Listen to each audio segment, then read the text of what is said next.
J'utilisais Lazier comme PC Astro depuis 3 ans et j'en étais pleinement satisfaite. Sauf que quand j'ai voulu faire du full remote, bah là en fait Lazier ne suffisait plus parce qu'il manque des fonctionnalités actuellement qui fait que ça ne fonctionnait pas. Donc je suis partie sur l'Eagle et plus précisément l'Eagle 5S. Ça fait quelques mois que je l'ai maintenant, il est sur mon télescope qui est en Espagne et il est donc temps de vraiment vous le présenter et de vous donner mes premiers retours dessus.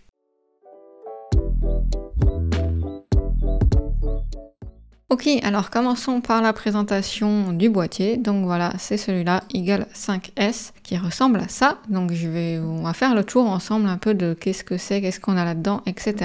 Donc déjà, l'Eagle, c'est un PC qui est dédié vraiment pour l'astrophoto et ça sert donc à contrôler tout son setup. Donc à prendre les photos, à voir ses photos, etc. C'est de la marque italienne Prima Luce Lab, qui font plein d'autres produits cool, des accessoires, notamment des colliers pour lunettes guides, etc.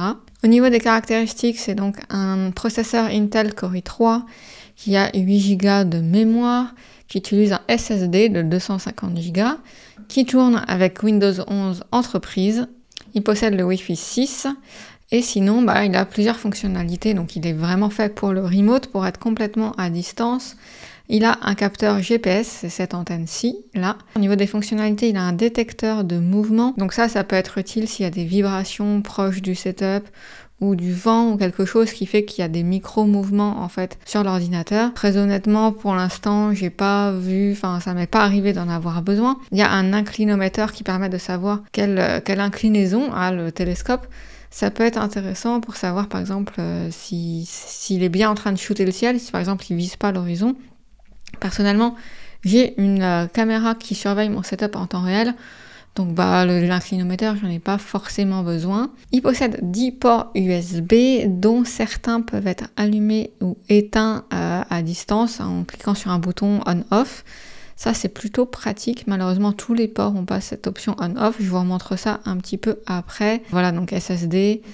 Il possède un dark mode, ce qui permet, en fait, en activant le dark mode, ça éteint toutes les lumières du boîtier, donc pour être vraiment dans le noir, donc ça, c'est super cool. Il y a 2 trucs qui je trouve dommage, c'est que ça n'éteint pas la lumière du port Ethernet, et j'ai pas trouvé de moyen de l'activer automatiquement. À chaque fois que je relance l'ordi, il faut que j'aille le cocher dark mode. Je vous montre comment ça marche après, notamment au niveau de cette interface-là. Il possède une fonctionnalité de Eye Sensor, en fait, c'est une petite caméra qui va regarder le ciel précisément où votre télescope pointe et qui va déterminer la qualité du ciel. En théorie, c'est cool. En pratique, les données que j'obtiens diffèrent en fait avec les données que j'ai de la station météo et des capteurs de l'observatoire. Donc voilà, je fais pas trop gaffe, je me fie plus aux capteurs de l'observatoire. Il possède 4 ports 12 volts. C'est les ports qu'on voit ici qui permettent d'alimenter le matériel, notamment des caméras, et aussi 3 ports 12 volts mais à puissance variable, notamment pour les résistances chauffantes qu'on ne voit pas là, qui sont de l'autre côté, que je vous montrerai juste après. Alors, au niveau de la taille et du poids du boîtier, je ne sais pas si vous vous rendez bien compte à l'écran, mais c'est quand même un gros boîtier.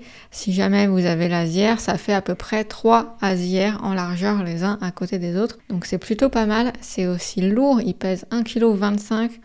Donc sur mon setup qui est pas trop gros, ça a vraiment fait une différence au niveau du poids. Et surtout, un des gros avantages, c'est qu'il possède beaucoup de connectiques. Donc on a vu 10 ports USB-A, donc 4 qui peuvent s'allumer et s'éteindre en un clic dans le logiciel, je vous montre après. 2 ports USB-C Thunderbolt, 4 ports 12 volts on-off et 3 ports avec puissance variable et des connectiques qui vont bien pour mettre les résistances chauffantes, un port HDMI, un port Ethernet et un port d'alimentation de l'Eagle en 12 volts. Alors les ports d'alimentation sur les connectiques 12 volts, c'est des connectiques un peu particulières, donc j'ai dû racheter des câbles. Le câble aussi pour alimenter Lazier, c'est ce type de câble-là. Voilà à quoi ça ressemble, c'est des grosses connectiques qu'on vient vraiment visser dans les ports. Donc très solide, du gros câble, mais voilà, ça oblige à acheter un petit peu de câble. Alors, il existe plusieurs modèles de l'Eagle. Actuellement, on est au 5. Avant, il y avait le 4, donc il est un peu moins cher. Mais il y a quand même une grosse différence de performance entre le 4 et le 5. Donc, si vous pensez en acheter un maintenant, je vous recommande plutôt le 5, même s'il y en a encore qui tournent sur le 4. Donc là, vous pouvez retrouver un tableau comparatif. Il y a le 5S, le 5 Pro et le 5 XTM. Donc le Pro est plus cher que le S et le XTM c'est encore le plus. Donc voilà, je vous laisserai si vous voulez aller voir ce tableau-là. Le 5S est déjà très performant, donc pour moi, ça suffit. Même sur le 5S, vous pouvez connecter plusieurs caméras en même temps déjà. Donc voilà, c'est un Core i3. Après, l'autre, on est sur un Core i5. Mais dans 90-95% des cas, même plus que ça peut-être, l'Eagle 5S suffira. Si vous avez besoin de plus, c'est que vous connaissez vraiment ce dont vous avez besoin. Et dans ce cas-là, vous pouvez aller voir directement le tableau. Au niveau des différences, donc voilà, on a le processeur, on a la RAM, on passe en 16 bits sur le Pro et en 32 sur le XTM. Pareil sur le disque, 500 Go et 2 Tera sur celui-là. Au niveau des ports, ça ne bouge pas entre le S et le Pro. Quelques petites différences sur le XTM. Le Wi-Fi, c'est pareil.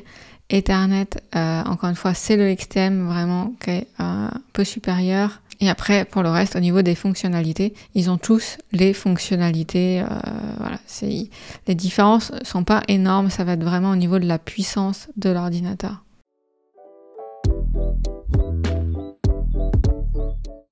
Au niveau de l'installation physique sur le setup, vous avez plusieurs solutions. Déjà, vu qu'il est lourd et gros, bien plus que l'Asier, on peut pas trop le mettre comme l'Asier. Donc moi, ce que j'ai fait, c'est que je l'ai mis entre ma lunette principale et la lunette guide. Ce qui est cool sur l'Eagle, c'est qu'il y a plusieurs trous en haut et en bas pour le fixer un petit peu comme on veut. Donc moi, en bas, il est fixé sur la poignée de ma lunette principale et dessus, j'ai directement l'écolier de ma lunette guide. Si vous avez un setup qui est vraiment très petit, vous pouvez même tout mettre sur l'Eagle. C'est-à-dire que vous avez l'Eagle, lunette principale, lunette guide. Ou alors, si vous n'avez pas de lunette guide, voilà, ça fait Eagle, lunette principale.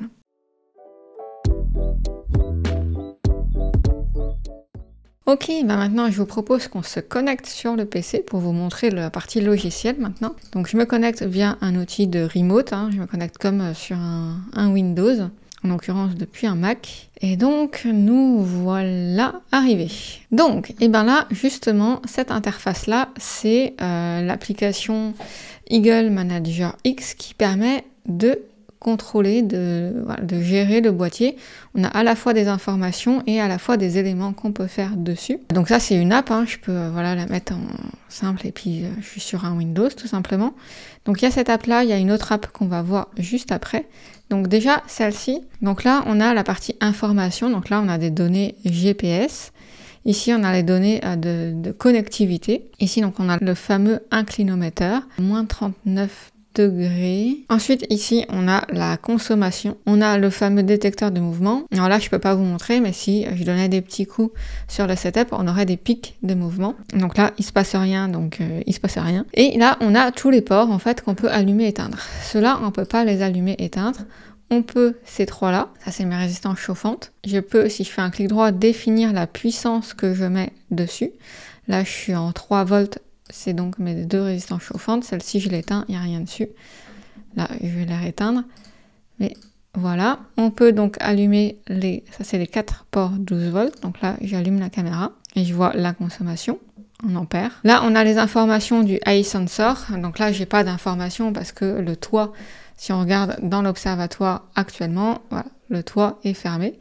On est en journée. Ici, on a donc ça, c'est l'endroit où on connecte, là, on alimente l'Eagle. Là, on a les fameux ports USB on-off. Donc là, ils sont tous sur off. Donc je pourrais les mettre sur on. Vous voyez aussi que il y a des noms. C'est moi qui ai renommé. En fait, je peux renommer les ports. Moi, quand j'ai rien, je mets un point. Sinon, je pourrais mettre, par exemple, caméra guide. Voilà, là je vais remettre un point puisque j'ai rien sur ce port-là. Et ici, 2 ports USB 3 que je peux pas on-off, sur lequel j'ai la webcam qui surveille le télescope et mon capuchon slash flat. Là aussi, la caméra principale est sur un port USB 3. Voilà pour ce qu'on voit ici. Là, on a le fameux dark mode. En fait, si je coche, alors là, on va pas le voir parce qu'en plus, on est en journée. Et ce que je peux faire, par contre, c'est, si vous voulez, vous montrer à la limite l'Eagle parce que là, dans cet alignement, là, on voit pas bien. Donc, je vais mettre en position de parking ici et on va voir l'Eagle qui se trouve au-dessus. Donc, comme je disais, entre le télescope principal et le télescope, la lunette guide. Donc, voilà.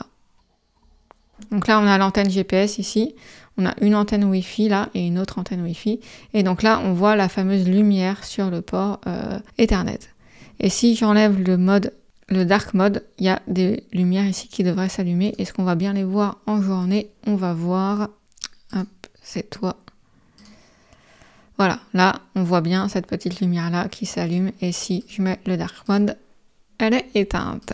Ici, on a différents réglages. L'access point, qu'est-ce qui se passe quand on appuie sur le bouton de power? Est-ce que ça l'éteint? Est-ce que ça reboot? Ou est-ce que ça met en stand-by? Moi, je suis sur reboot. Ça, c'est si jamais on veut utiliser le système Echo que je n'ai pas. Voilà, là, c'est qu'est-ce qui se passe quand juste après que j'ai encore dans l'Asia des fois que l'Eagle redémarre. Là, c'est juste avant qu'il s'éteigne. On peut choisir d'allumer ou d'éteindre des ports automatiquement en fonction de ce qu'on veut.